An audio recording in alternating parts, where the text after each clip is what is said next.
Hello and नमस्कार। Strong smart study YouTube channel पर आप सबका स्वागत है। आज के इस ऑफलाइन क्लास में हम एक ऐसे विषय पर चर्चा करने वाले हैं जो बहुत ही अद्भुत और हमारी मिट्टी से जुड़ा है, यानी राजस्थान के लोक देवता। अब आप खुद सोचिए, एक ऐसे योद्धा की कल्पना कीजिए जिसका सर दुश्मन ने काट दिया हो, पर फिर भी उसका धड़ युद्ध के मैदान में अकेले लड़ रहा हो। बाप रे, बिना सिर के युद्ध! ये तो सुनने में रोंगटे खड़े करने वाला लगता है सर। बिल्कुल। या फिर उस सदी के बारे में सोचिए जब कोई आधुनिक अस्पताल या दवाइयां नहीं थी, पर किसी महानुभाव ने नीम और गौमूत्र से ऐसी चिकित्सा पद्धति विकसित की जो आज तक पूजी जाती है। तो आज हम इन्हीं चमत्कारिक इतिहास के बारे में पढ़ेंगे। जब इन लोक देवताओं की बात होती है ना, तो हम यहाँ केवल किसी मंदिर या मूर्ति की बात नहीं कर रहे हैं। राजस्थानी संस्कृति की जो मूल पहचान है वो इन्हीं के इर्द गिर्द बुनी हुई है। फिर मूल रूप से ये क्या थे सर? मेरा मतलब है, पौराणिक कथाओं में जिन देवी देवताओं के बारे में हम पढ़ते हैं और इन लोक देवताओं में मूल अंतर क्या है? क्या इनको जन्म से ही भगवान मान लिया गया था या इसके पीछे कोई और वजह है? ये बहुत ही सटीक और बुनियादी प्रश्न पूछा आपने सोनम। पूरा विषय समझने के लिए ये अंतर समझना बहुत जरूरी है। देखो, ये शुरुआत से आकाश से उतरे हुए भगवान नहीं थे। ये बिल्कुल साधारण मनुष्य थे जो इसी समाज के बीच जन्मे थे। अच्छा, तो फिर इन्हें ईश्वरीय दर्जा अचानक कैसे मिल गया? इन्हें ईश्वरीय दर्जा मिला इनके अत्यंत निस्वार्थ कर्मों की वजह से। उस दौर को समझने की कोशिश करो जब गायों को सबसे बड़ी संपत्ति और माता माना जाता था। पूरा आर्थिक धन पशुओं पर ही निर्भर था। तब इन महानुभावों ने असहायों की और विशेषकर गायों की रक्षा के लिए अपने प्राण तक न्यौछावर कर दिए। हाँ, तभी जनता इनके बलिदान को इतना मानती होगी। सही कहा। इन्होंने समाज में मौजूद भेदभाव को मिटाया और गरीबों की मदद की। जब एक आम इंसान दूसरों की रक्षा के लिए अपना सर्वस्व बलिदान कर देता है ना, तब जनता उसके चमत्कारिक व्यक्तित्व के सामने नतमस्तक हो जाती है। उसी त्याग ने इन महान पुरुषों को लोक देवता के रूप में हमेशा के लिए अमर कर दिया। जी सर, ये कॉन्सेप्ट अब बिल्कुल स्पष्ट हो गया। अब ये आम देवी देवताओं से अलग लग रहे हैं। अब इन्हीं में से सबसे प्रमुख श्रेणी आती है मारवाड़ के पंचपीर की। यहाँ पंचपीर का अर्थ समझना जरूरी है। ये मारवाड़ क्षेत्र के वो 5 प्रमुख और पूजनीय देवता हैं जिन्हें हिंदू और मुस्लिम दोनों धर्मों के लोग समान रूप से पूजते हैं। अच्छे, हिंदू और मुस्लिम दोनों एक साथ? ये तो सांप्रदायिक सद्भाव का एक बहुत बड़ा उदाहरण हुआ। ये पंचपीर कौन कौन है सर? हाँ, ये 5 हैं: पाबूजी, रामदेव जी, गोगा जी, हरभू जी और मेहा जी। इन्हीं का समूह पंचपीर कहलाता है। इस कड़ी में सबसे पहले हम बात करेंगे पाबूजी राठौड़ की। देखो, पाबूजी को मारवाड़ में सर्वप्रथम ऊंट यानी कैमल आनने का श्रेय दिया जाता है। इसीलिए इन्हें ऊंटों के देवता कहा जाता है ना? बिल्कुल सही पकड़ा सोलम। इनके बलिदान की कथा भी अत्यंत प्रेरक है। इन्होंने देवल चरणी नामक एक महिला की गायों की रक्षा करने का वचन दिया था और उसके लिए अपने प्राण दे दिए। ग्रामीण क्षेत्रों में पाबूजी को भगवान लक्ष्मण का अवतार और प्लेग रक्षक देवता के रूप में भी पूजा जाता है। एक सेकंड सर, यहाँ एक सवाल और उठता है। पाबूजी को विशेष रूप से प्लेग रक्षक और ऊंटों से क्यों जोड़ा जाता है? मतलब एक महान योद्धा को किसी महामारी का रक्षक क्यों माना गया, और इसमें ऊंटों का क्या लॉजिक बनता है? इसके पीछे पूरा एक भौगोलिक और सामाजिक कारण छिपा है। इसे थोड़ा लॉजिक के साथ समझना होगा हमें। मरुस्थलीय जीवन का चित्र अपने दिमाग में लाइए। वहां रेत के धौरों के बीच जहां मीलों तक पानी नहीं होता, वहां ऊंट ही यातायात और जीवन यापन का एकमात्र सहारा था। हाँ, वहाँ गाड़ियां तो होंगी नहीं, मतलब ऊंट उनके लाइफलाइन हुआ करते थे। एकदम सही। जब इन ऊंटों को कोई बीमारी लगती थी या जब क्षेत्र में प्लेग जैसी भयानक महामारी फैलती थी, तब आज की तरह मेडिकल साइंस, वैक्सीन या अस्पताल तो थे नहीं। उस आपातकालीन स्थिति में ग्रामीण जनता पाबूजी का ही आह्वान करती थी। तो वो पूरी तरह से आस्था के आधार पे उन्हें पुकारते थे। हाँ, उनकी अटूट आस्था थी कि पाबूजी की कृपा से उनका पशुधन बच जाएगा और ऊंटों की बीमारी ठीक होने पर भक्ति ज्ञान के रूप में पाबूजी की फड़ बाची जाती है। क्योंकि ऊंट अर्थव्यवस्था की रीढ़ थे, इसलिए उनको बचाने वाले देवता को समाज ने अपना सबसे बड़ा रक्षक यानी प्लेग रक्षक देव मान लिया। जी सर, ये भौगोलिक लॉजिक अब समझ आ गया। आगे बढ़ते हैं। अब पाबूजी के इस अनूठे त्याग के बाद हम आगे बढ़ते हैं एक और महान लोक देवता की तरफ, जिन्हें सांप्रदायिक सद्भाव का सबसे बड़ा प्रतीक माना जाता है। वो है रामदेव जी तंवर। रामदेव जी की पूजा हिंदू और मुस्लिम दोनों अत्यंत श्रद्धा से करते हैं। हिंदू इन्हें रामदेव जी कहते हैं और मुस्लिम समाज इन्हें रामसा पीर कहकर सजदा करता है। अच्छा, रामसा पीर, दोनों अलग अलग नाम से। हाँ, और इन्होंने एक नए पंथ की स्थापना की थी जिसे कामादिया पंथ कहा जाता है। इसी कामादिया पंथ से अत्यंत प्रसिद्ध और अनूठे नृत्य की प्रेरणा मिली जिसे तेरा ताली नृत्य कहते हैं। साथ ही रामदेव जी ने उस समय फैली छुआछूत का कड़ी शब्दों में विरोध किया और समानता का संदेश दिया। एक मिनट सर, ये 13 ताली नृत्य क्या होता है? उस जमाने में इस तरह की कला का धार्मिक पूजा से क्या लेना देना था, और इसका नाम 13 ताली ही क्यों है? ये बहुत ही दिलचस्प सवाल है। देखो, तेरा ताली नृत्य कमादिया पंथ की महिलाओं द्वारा किया जाने वाला एक भक्तिपूर्ण नृत्य है। इसमें महिलाएं अपने शरीर पर 13 यानी 13 मंजीरे बांधती हैं। ये मंजीरे उनके पैरों, हाथों और कोहनियों पर बंधे होते हैं। ओह, तो इसलिए इसका नाम 13 ताली है, क्योंकि 13 मंजीरे होते हैं। बिल्कुल ठीक। फिर वो जमीन पर बैठकर हाथों में पकड़े मंजीरों को अपने शरीर पर बंधे मंजीरों से एक लयबद्ध तरीके से टकराती हैं। ये इतनी तेजी और सिंक्रोनाइजेशन में होता है कि एक अद्भुत संगीत उत्पन्न होता है। ये केवल नृत्य नहीं है, ये रामदेव जी की भक्ति में लीन होकर किया जाने वाला एक ध्यान है, एक इबादत है। वाह, ये तो सच में बहुत सुंदर और स्पिरिचुअल परंपरा है ना? अब सामाजिक कुरीतियों को मिटाने और संगीत के इस अनूठे पंथ के बाद हम बात करते हैं गोगा जी चौहान की। गोगा जी का इतिहास भारत के रक्षा इतिहास में बहुत ही गौरवशाली रहा है। इन्होंने केवल सामाजिक बुराइयों से ही नहीं, बल्कि विदेशी आक्रमणकारी महमूद गजनवी से भी सीधा युद्ध किया था। महमूद गजनवी से सीधा युद्ध? ये तो बहुत बड़ा और भयानक युद्ध रहा होगा सर। असल में बहुत भयानक था। इस युद्ध में इनकी वीरता ऐसी थी कि खुद दुश्मन गजनवी ने इन्हें जाहर पीर कहा था। आज गोगा जी को मुख्य रूप से नाग देवता के रूप में पूजा जाता है, जो सर्पदंश यानी सांप के काटने से रक्षा करते हैं, और उन्होंने भी असहायों की गायों की रक्षा के लिए अपना बलिदान दिया था। एक चीज यहाँ थोड़ी आश्चर्यजनक लगती है सर। महमूद गजनवी तो एक विदेशी आक्रमणकारी था जिसका मकसद सिर्फ लूटपाट था। फिर उसने खुद अपने सबसे बड़े शत्रु गोगा जी को जहार पीर जैसा सम्मानित नाम क्यों दिया? ऐसी क्या घटना घटी थी उस मैदान में? यही वो किस्सा है जिसका जिक्र मैंने क्लास की शुरुआत में किया था सोनम।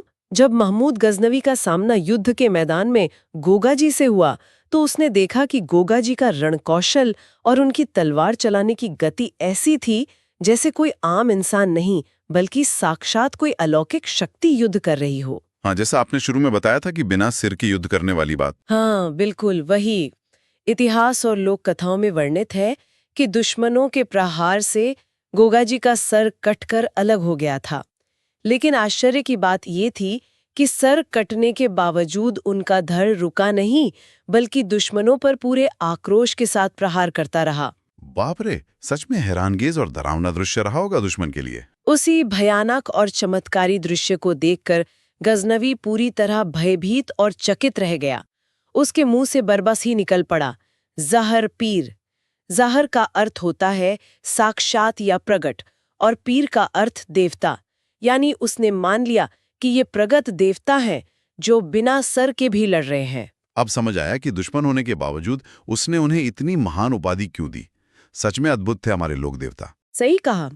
अब इन युद्ध भूमि के रौद्र किस्सों से आगे बढ़कर हम कृषि, आयुर्वेद और शगुन शास्त्र से जुड़े देवताओं पर दृष्टि डालते हैं। सबसे पहले बात होती है वीर तेजा जी की। ये एक महान वीर गौरक्षक थे जिन्होंने लच्छा गुजारी नामक महिला की गायों को मीणों के आक्रमण से बचाया था। इन्हें शायद कालाबाला के देवता भी कहते हैं ना सर? हाँ, एकदम सही। यहाँ काला का अर्थ सांप से और बाला का अर्थ नारू रोग से लिया जाता है। ये सर्प दंड से मुक्ति दिलाने वाले देव हैं। पर सबसे विशिष्ट बात यह है कि तेजा जी कृषि के उपकारक देवता हैं। आज भी किसान खेती की शुरुआत इनकी आराधना के साथ करते हैं। हल चलाते समय किसान इनके गीत गाते हैं जिन्हें तेजा थेर कहा जाता है। अच्छा, तेजा थेर। ये टर्म्स नोट करने वाले हैं, इससे बिल्कुल ध्यान में रखना। इसके बाद एक और अत्यंत महत्वपूर्ण नाम आता है देव नारायण जी का।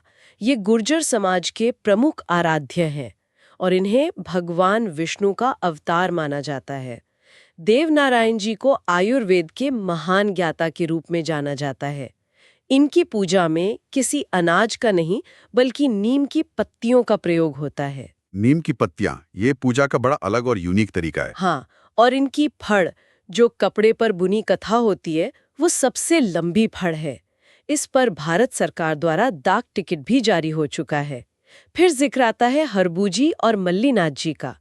हरबूजी शकुन शास्त्र के महान ज्ञाता थी, यानी आने वाले समय और संकेतों को पढ़ने की विद्या।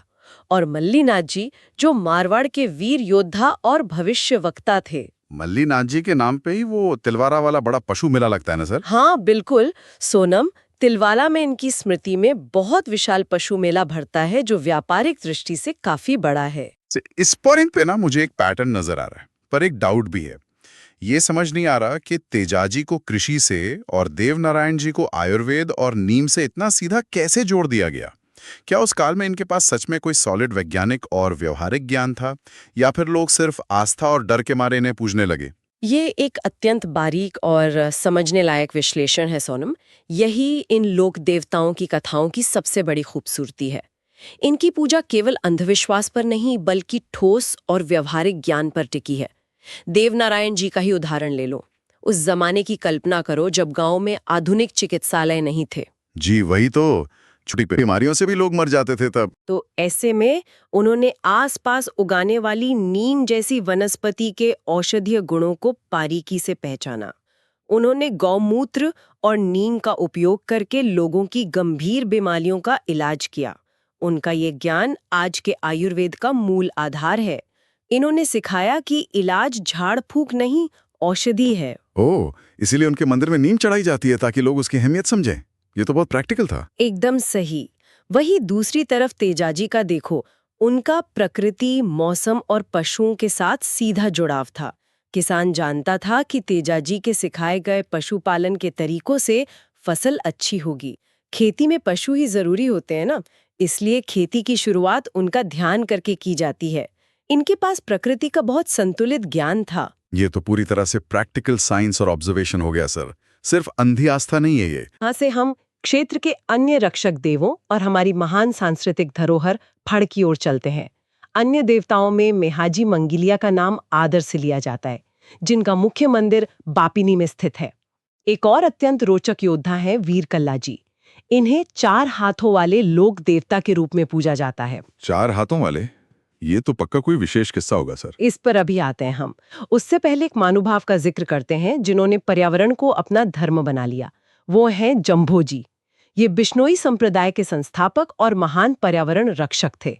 बिश्नोई शब्द को तोड़ोगे तो बिश यानी 20 और नोई यानी 9, अर्थात 29 नियम। अच्छा, तो ये जो 29 नियम थे, इनमें मुख्य क्या था सर? इनमें सबसे प्रमुख थे हरे पेड़ों को ना काटना और वन्य जीवों की हत्या ना करना।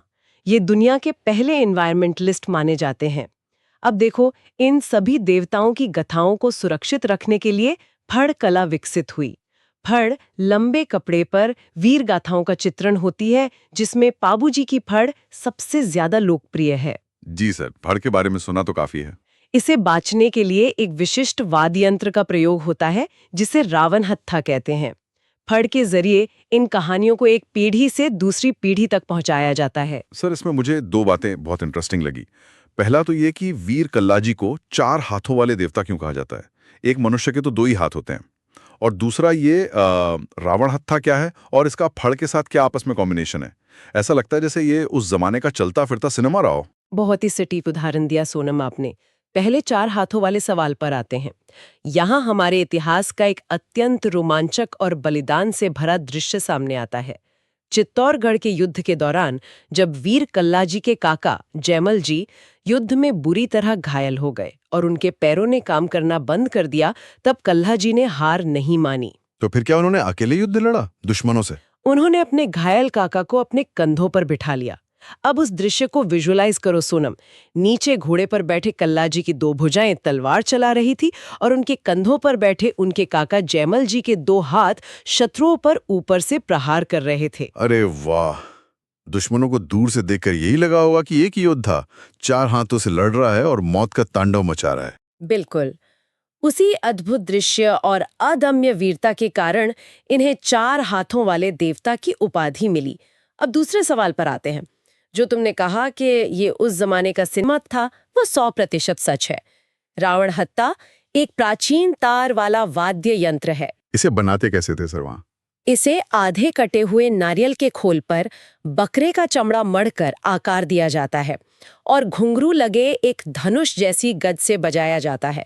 जब रात के अंधेरे में किसी दिए की रोशनी में भोपा रावण हत्ता की धुन छेड़ते हैं और फड़ के चित्रों पर लाठी या रोशनी दिखाते हुए कथा गाते हैं, तो ये बिल्कुल प्राचीन ऑडियो विजुअल प्रेजेंटेशन बन जाता है। वाह, एक तरफ चित्रकला का विजुअल और दूसरी तरफ रावण हत्ता का ऑडियो। सच में बहुत ही एडवांस टेक्निक थी उस समय की हिस्ट्री सेव करने की, है ना? चलिए, अब तक जो भी विश्लेषण किया गया उसको समेटते हुए परीक्षा की दृष्टि से कुछ सबसे महत्वपूर्ण बिंदुओं का तुरंत रिवीजन कर लेते हैं। इन लोक देवताओं का सामाजिक योगदान हमेशा असाधारण रहा। इन्होंने जाति पाति का विरोध किया, समानता स्थापित की और असहायों व गायों की रक्षा की। जी सर, इनका सामाजिक योगदान तो अब पॉइंट्स में क्लियर हो गया है। अब परीक्षा की बात करें तो प्रमुख लोक देवताओं और उनकी सवारियों यानी उनके व्हीकल्स से डायरेक्ट प्रश्न आते हैं। ध्यान रखना, रामदेव जी की सवारी है लीला घोड़ा, पाबू जी की सवारी थी केसर कालमी घोड़ी और तेजा जी की सवारी थी लीलन घोड़ी। लीला, केसर कालमी और लीलन, ठीक है सर, नोट कर लिया। नाग देवता के रूप में मुख्य रूप से तेजा जी, गोगा जी और हरिराम जी को पूजा जाता है। अवतार को लेकर भी डायरेक्ट प्रश्न आते हैं कि देव नारायण जी विष्णु के अवतार हैं और पाबू जी लक्ष्मण के, और सबसे बड़े मेलों में राम देवरा जो जैसलमेर में है और गोगा मेढ़ी जो हनुमानगढ़ में भरता है, उनका नाम ध्यान रखना। सर, परीक्षा की दृष्टि से देखूं तो ये बहुत सारे देवता, उनकी सवारियां और रक्षक रूप एग्जाम के ठीक पहले दिमाग में बहुत कंफ्यूज करते हैं। क्या इस डेटाबेस को, यानी किसकी सवारी क्या थी, इसको बिना मिक्स किए याद रखने की कोई प्रैक्टिकल ट्रिक है आपके पास? ये कंफ्यूजन होना अत्यंत स्वाभाविक है सोनम, और ये तब होता है जब फैक्ट्स को सिर्फ रटने की कोशिश की जाती है। इसका एक बहुत स्पष्ट रिवीजन ट्रिक हम अभी अप्लाई करके देखते हैं। इस ट्रिक का मूल नियम ये है कि वाहन और देवता के कार्यों को आपस में जोड़कर एक विजुअल इमेज बनानी है। वो कैसे सर? एक बार एग्जाम्पल देकर समझाइए ना प्लीज। जैसे जब हम मरुस्थल या रेत के धोरों की बात करते हैं तो दिमाग में सबसे पहले कौन सा पशु आता है तुम्हारे? ऊंट ही आएगा सर रेत में तो। बिल्कुल। अब सोचो कि इन रेत के धोरों पर ऊंट लाने का श्रेय किसे गया था? जवाब है पाबू जी को। अब याद करो, पाबू जी में अपने प्राण किसकी रक्षा के लिए दिए थे? देवल चरणी की गायों के लिए आपने बताया था शुरू में। सही, और उसी देवल चरणी ने उन्हें केसर कालमी नाम की घोड़ी उपहार में दी थी। तो अब इस पूरी कथा को एक फ्रेम में फिट करो। रेत के धोरे हैं, वहां ऊंट खड़ा है और उसके बगल में पाबू जी अपनी केसर कालमी घोड़ी पर बैठे हैं। अरे वाह, ये तो पूरी तस्वीर बन गई दिमाग में। पाबू जी, ऊंट और केसर कालमी एक साथ। अब ये विजुअल नहीं भूलेगा। ये ट्रिक खेती में लगाओ। किसान के सबसे बड़े देवता तेजा जी हैं और खेती के गीतों में हमेशा लीलान शब्द आता है, तो उनकी सवारी हुई लीलान घोड़ी। रामदेव जी को तो गानों में ही लीला घोड़ा रा अस्वार कहते हैं। ऐसे हर फैक्ट की कहानी बनाकर विजुअल चित्र बना लोगी तो एग्जाम में फैक्ट्स कभी मिक्स नहीं होंगे। ये ट्रिक तो सच में बहुत ही जबरदस्त और हेल्पफुल है सर। अब कॉन्फिडेंस आ रहा है। बहुत बढ़िया। अब इस पूरी क्लास का अगर निष्कर्ष निकालें तो ये समझना होगा कि ये लोक देवता केवल पुस्तकों में दर्ज किस्से या कहानियां नहीं है। ये इस समाज के रक्षक हैं और हमारी संस्कृति के शाश्वत प्रतीक हैं। इनका परोपकार और त्याग आज की नई पीढ़ी के लिए एक महान प्रेरणा स्रोत बन सकता है। पूरा विषय इतनी गहराई से समझने के बाद न सर, अब ये स्पष्ट लग रहा है कि ये किसी जादुई चमत्कार से ज्यादा अपने कर्मों और व्यवहारिक ज्ञान की वजह से महान थे। एक तरह से ये उस जमाने के असली सोशल रिफॉर्मर्स और एनवायरमेंटलिस्ट थे। ये निष्कर्ष बिल्कुल सटीक और परिपक्व है सोनम। आज की पीढ़ी को इन्हीं के जीवन से सीख लेनी चाहिए। जम्भोजी ने तब पर्यावरण संरक्षण का पाठ पढ़ाया जब शायद दुनिया ने ग्लोबल वार्मिंग का नाम भी नहीं सुना था। रामदेव जी ने उस दौर में समानता की बात की जो आज किसी भी लोकतंत्र का आधार है। हाँ सर, बिल्कुल। हमें बस इन्हें एग्जाम के लिए नहीं बल्कि इनके आदर्शों को अपने दैनिक जीवन में अपनाने की जरूरत है। एकदम सही विचार है। इन्हें पढ़ने का असली मकसद यही है कि हम उनकी उस परोपकारी सोच, प्रकृति प्रेम और समानता के विचार को अपने भीतर हमेशा जिंदा रख सकें। इसी उम्मीद, प्रेरणा और विचार के साथ हम इस विषय की गहन क्लास को यहाँ समाप्त करते हैं। धन्यवाद।